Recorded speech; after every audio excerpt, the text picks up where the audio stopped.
Yeah. And for all that time that we spend, maybe 15 minutes with that patient, and tell them, you know what, don't waste your money on buying this. It actually doesn't work. Go home, drink water, get lots of sleep. I hope there isn't much in your supply that doesn't work. We like to hear about them working. Well, no, but not you know, working.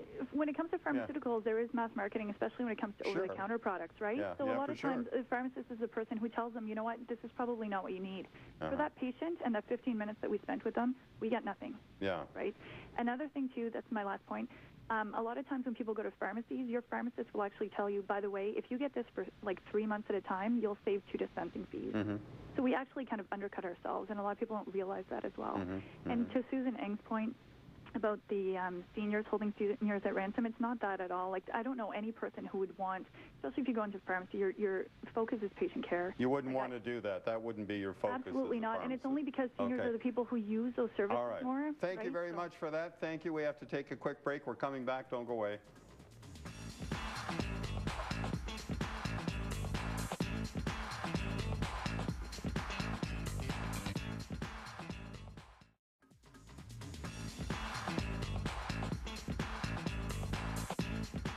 Well, I can't say we found any peace or any end to the war, but we certainly had a fairly good time talking about it. I hope some of you understand it a little better now. I've got 2 minutes left. I need a final thought or two from each one of you.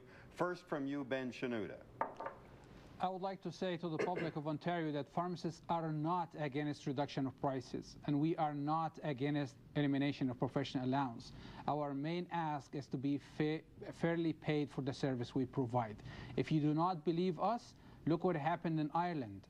The minister there did exactly the same thing proposed here 6 months ago, and the level of service have been diminished in Ireland. 16,000 pharmacy jobs have been laid off. Delivery have been cancelled.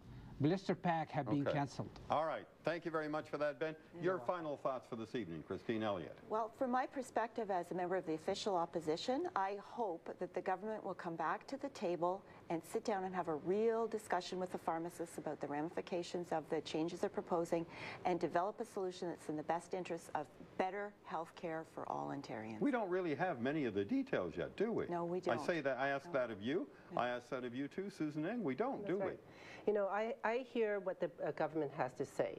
I chose to believe it. Some people seem to consistently have willful deafness and don't believe parts of it they don't like. We've been taught from time to time not to believe the government, and that's fair comment. That's fair comment. So my premise is this. CARP does not want to put independent pharmacists out of business. We are focused on reducing drug prices for everybody, including seniors. Now, we believe that this proposal will work, and it's important to separate out the plight of the independent pharmacists and the huge chains. It's an entirely different situation, and this PR program they're engaging in has done nothing to bring credit to the What's profession. going to end the war? Somebody's going to have to say, okay, let's talk, right, at some point. I think we have to see some numbers. We're going to see some pro formas from some of the independent pharmacists. Some good details everybody can buy into and study, and maybe then there'll be a little bit of peace in this. Thank you all very much for coming in. Thank you, all the callers. We have a special town hall program tomorrow night talking about the G20. What's it going to do to life in downtown Toronto? Join us for that 2-hour show tomorrow night here in Toronto.